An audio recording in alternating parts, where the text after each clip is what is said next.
home prices going up or down in Vancouver? Well, in this video, you and I will be discussing in this sincere real estate chat. Welcome.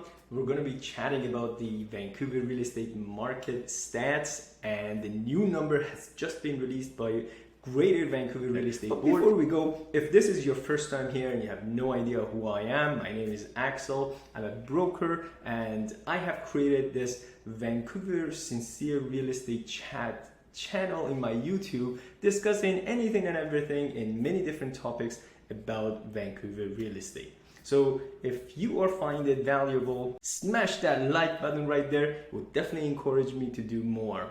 And I do answer your comments in the comment section below, and your comments turn into these videos.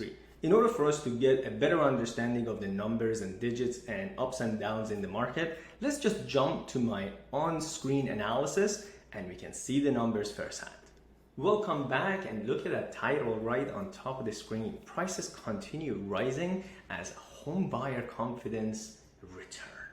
As you can witness on my screen right here, in April of 2023, we sold 2,741 homes, which was actually 16.5% lower than the April of 2022. And in April of 2022, 3,218 homes sold. So April, I remember April, May, even until middle of June, the market was super strong last year. And by the time that it was the third announcement of the increase of interest rate, the market started to tumble and got slower and slower.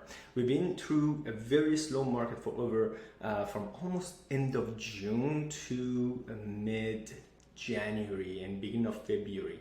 And now it's been almost 4 months that we are dealing with multiple offer and the buyers competition in certain areas. Of course, it's not happening in every property and in every area. It all depends on price, product, and where that property is located. The old formula of real estate: demands and supplies. So if the supply rises, of course, it satisfies the demand, and demand comes down, meaning that it's going to turn into a buyer's market. And if there is lack of supply and there is no supply and it's coming down, and the score of buyers are increasing, there is a competition. And that's where we are now. We're witnessing the lowest amount of inventory in the market. There is a lack of inventory that is not satisfying the thirst of home buyers. Let's go further and look at some dollars and digits right here. And that will be very exciting because that's gonna tell you how this works. If I can make myself and place myself right here so you can see this and comparing it very distinctively.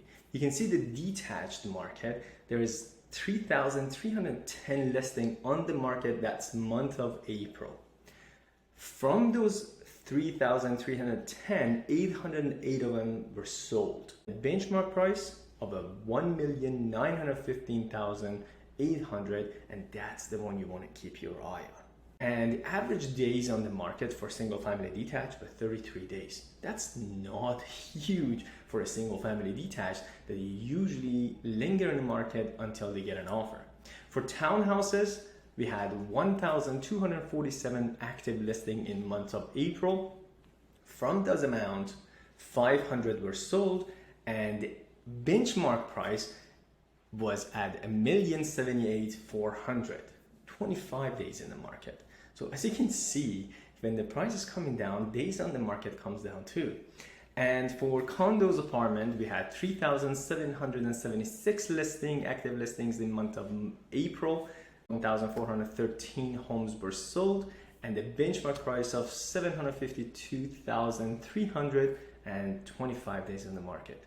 These numbers are just astonishing. The next image that I'm going to bring on my screen, it's sales ratio. I'm a big fan of sales ratio because realistically, it tells us where we are with the market. So if you're sellers or buyer and you're concerned about whether we're in a seller's market or buyer's market, this chart right here and this image, it will give you that hint. We have 24.4% for detached homes, 40.1% for townhouses, and 37.4 for condominiums. What does it mean? Generally speaking, if the percentage is lower than 15% for a sustained period of time. Now, how do you calculate a sustained period of time?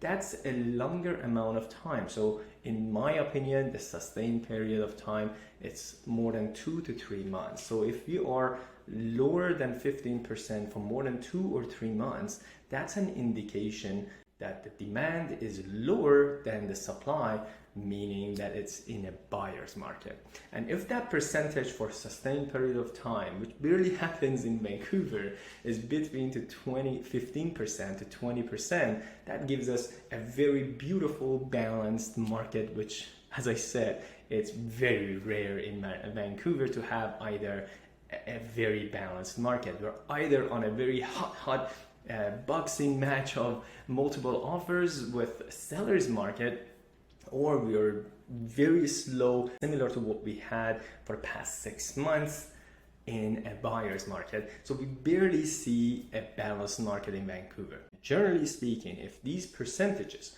are above 20% for that sustained period of time, then we are in a seller's market. What we're witnessing here for detached townhouses and condominiums, they have been consistently above 20% for the past 2.5 to 3 months as we're witnessing them. And the average of 32.7 in the entire market. What we want to analyze is a specific neighborhood, and if you're curious about your specific neighborhood in Vancouver, for instance, you live in Yaletown and you want to know what's the percentage and what's the dollar amount that is selling the most, then that screen and that kind of analysis is for you. Welcome back to my screen right here, and as you can see, we're going to be analyzing the sales ratio, which I'm a big fan of, and in sales ratio it would give us quite a bit of an information whether you are a buyer or seller trying to sell your home. It will give you some understanding of where the market is in terms of the activities, in addition of what price ranges are most active. And that's geared not everywhere, but completely focused toward your particular area. Let's take a look at this and judge it from here. So in Vancouver downtown, we know that we have 4 areas in Vancouver downtown. The total of these 4 areas, there is 23%. Reflecting back to what I was talking about before with you, is over 20% is seller's market for that sustained period of time. Now, of course, the winner is downtown, followed by West End and Yaletown. Cole Harbour is at a low of buyer's market, and that's typical, very typical for Cole Harbour.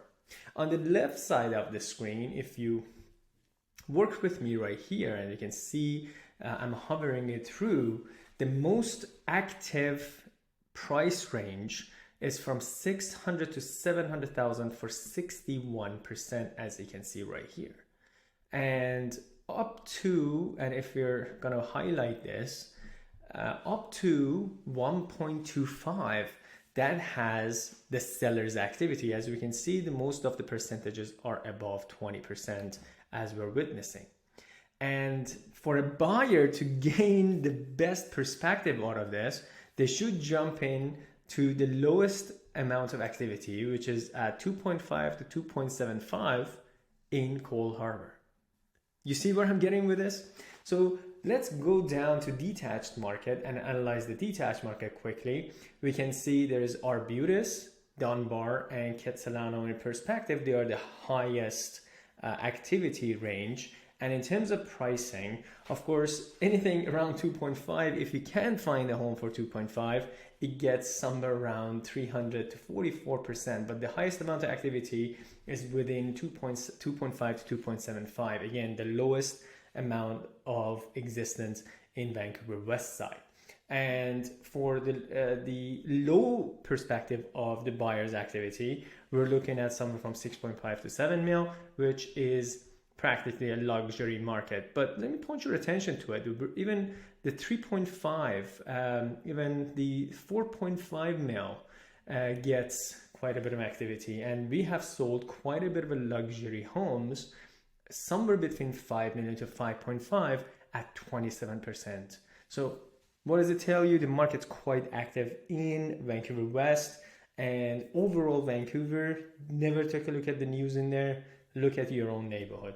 And if you own a condo or townhouse in Vancouver West Side, other than the downtown area, of course, the winners are Fairview. We're looking at Mount Pleasant. We're looking at Quetzalano. These are the typical neighborhood that have very high activities. And in terms of the pricing, the highest price reality of it, we're looking at 700 to 800,000 for 54% right here. And if you will, we can highlight this. So anything up to 1.5 has quite a bit of a good activity. You can see that. If you want to know further down to your market, be in touch with me, be in connection. Hoping you enjoyed this video and took advantage of some of the information that I have provided for you. And see you next week.